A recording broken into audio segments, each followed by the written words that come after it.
Welcome you all to Sai Kathayein. Today's video is on the significance of the land that Baba chose to be his Karma Bhumi. When Baba first came to Shirdi, it was a remote village in Kopargaon Taluk in the district Ahmednagar. Mamledar B.V. Dev visited Shirdi in 1910 and in one of the Sai Leelas published in 1932 he states Shirdi was known as Shiladi or Sheladi at that time. The village was tiny and had about 400 houses. A few were large while others were small huts. The village had two wells and two schools. One school was up to the 7th standard in Marathi medium and the second was a Marathi mission school. The village had two panmalas or betel leaf vineyards, two orchards, one flower garden, one sugar mill, one flour mill and one water mill. And there was a dharamshala for the pilgrims to stay in.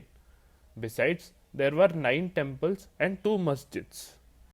The total population was 2586.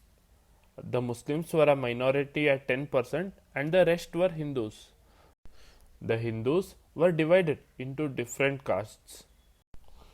There were a wide cross section of castes. Shirdi, though small and remote, was quite prosperous. The population was of a working class and Shirdi seemed to be quite self-sufficient. From 1920 to 70s, there were many goshalas that were set up in Shirdi, as many people from nearby villages and villages like Siner and Nasik would come to Shirdi and do Gaudan. It is interesting to note that Baba is fed sweetened butter with sugar as prasad after the Kakada Arti. A legend in the Purana state, Gautam Rishi brought the river Ganga from the matted locks of Lord Shiva. Lord Shiva once vigorously shook his locks and dashed them on the ground. At that site, the Godavari or the Godamai originated on the top of the Brahmagiri mountain near Trambakeshwar. The word Godavari is broken down as Go, which means Bhumi, earth or land. Da means Dinara, that is bestower. And Vari means Shrest, the best or excellent. So Godavari means the land that bestowed the best.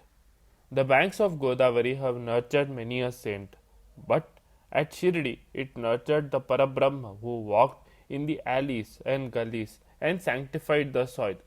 Shirdi is situated about 8 miles south of the banks of the Godavari. Shiladi, the word can be divided into two words, Shila and Di, in which Shila means a mountain and Di means Buddhi. Thus, the meaning of Shiladi means a gaon or a village whose intellect or wisdom is as calm or serene as a mountain. The Sadguru, in his unique way, drew devotees to Shirdi who were well versed in the scriptures. They were looking for a Sadguru to help them reach their final goal, which was moksha. Chandodkar, Dixit, Shama, Dabolkar, and Ganu were some of them. They were steeped in Guru Bhakti and were eager to progress on their spiritual path. Shiladi was a seat of spiritual learning with Baba at the helm. Thus, it became a Gurukul for devotees at different level of devotion. Each devotee, according to its capability, the stage they had achieved in spiritual development, there were different places like classrooms as devotees could learn and benefit for them. For beginners, the curriculum was Antya Shuddhi, that is cleanliness and purity of the external body and chitta. The routine followed was Snan Sandhya, which is doing Sandhya after bath. They did practice Navavidha Bhakti with devotion. The classroom or place for such devotees was the Guru Sthan. The medium knowledgeable persons who had adopted Antya Shuddhi. The practice was Varna Ashram Dharma, that is, Dharma according to the stage of life, and Niyam, that is, to live life according to the laws prescribed in the Vedas and by the Manu, and the Chandrayana Vrat, that is, fasting according to the waxing and waning of the moon. The classroom again was the Guru Sthan. The brightest and highly knowledgeable They performed Chitta Shuddhi, followed by reading and meditating on the Bhagavad Gita, Brahmastra, Upanishad, Vedanta, and other religious texts. The classroom was Chavdi. Those that were pragya or had reached the highest stage of knowledge, those devotees that practiced yoga like dhoti, basti, noli, kapalbhati, they performed rigorous yoga and penance and were masters of khanda and hatha yoga. The classroom was Lendibag, the most and brilliant and the best. They were always calm and peaceful. They had received Atmagnan and were steeped in Vairagya and in the state of Satchit Ananda and bliss. They were in Sahaj Samadhi of joy, peace, and had boundless Guru Krupa. The classroom for them was the Dwarka Mai. The teachers in the Gurukul who helped the devotees were Nanasaheb Chandodkar. Nana had foresight where he could connect the devotees and pass on Baba's message without even Baba asking him to do so. Nana, on his own accord, with zeal, told his friends and acquaintances about Baba's Leelas, Upadesh, and his own experiences. His Sadguru was in his thoughts day and night, and he had the knack to convert any conversation to Baba's. Furthermore, he would decipher Baba's words for what Baba said to devotees and was responsible for bringing scholars to Shirdi. Madhav Rao Deshpande. Baba called him Shama. His duty in Baba's darbar was to introduce devotees to Baba and let Baba know the reason for their visit to Shirdi. If Baba addressed the devotees' problems through parables, Shama would explain the parable to the devotee in the context to the devotee. Shama had deep understanding of Baba's gestures, cryptic words, and parables. Thus, he could explain the deeper meaning of Baba's words. Often, Baba would look at a devotee and say something that seemed to have no relevance on the ongoing conversation. But Shama had the wisdom to explain what was said. Baba often said, Shamya, tell him something. Shama would tell a Leela that would be a perfect answer to the question in the devotee's mind. At other times, Baba asked the devotee to go to his house and have a chat with him. An apt example is in chapter 18-19 in the Sri Sai Satcharitra, where Baba asked Govindrao Raghunath Dabolkar to go and have a talk with Shama, who told him a story of Radhabai Deshmukh. The Leela calmed Dabolkar's mind and he realized how blessed he was. The devotees would come to Dwarka Mai to invite Baba to ceremonies at their homes, and he would say, Take my Shamya with you. Shama went for the function, and it would be trouble-free and a grand success by the blessings of Baba. Baba often asked Shama to stay at the devotee's home, as that would bring the host good luck. As time went by, devotees requested Shama to come to their homes for functions after Baba's Mahasamadhi. Shama was also blessed by Baba, as he could explain up to satisfaction of dreams that devotees get pertaining to Baba. Another service he did was he would take devotees home and arrange for their meals. Nanasaheb Dabolkar. In the 13th century, the Yadav dynasty of Devagiri flourished in Maharashtra. Their valiant king, Ramraj's minister, was the famous Hemadri Pant. Hemadri was talented, virtuous, and highly educated, a brilliant mathematician and an accountant. He was the author of numerous books, some of which were used as theological reference books. On Dabolkar's first visit to Shirdi, Baba called him Hemad Pant. Dabolkar was the first accountant treasurer in Sri Sai Baba Sansthan. Dabolkar was the author of the Sri Sai Satcharitra, which, like Hemadri's book Chaturvarga Chintamani, is replete with spiritual knowledge, which is studied by many devotees and tried to follow to the letter so that they can easily cross the Bhavsagar. Das Ganu Maharaj. He wrote the Bhakti Lilamrit, which describes the life of great saints of Maharashtra. He sought permission from Baba, which he readily gave. These books were written in simple colloquial Marathi, thus it could be easily accessed by the young and the old.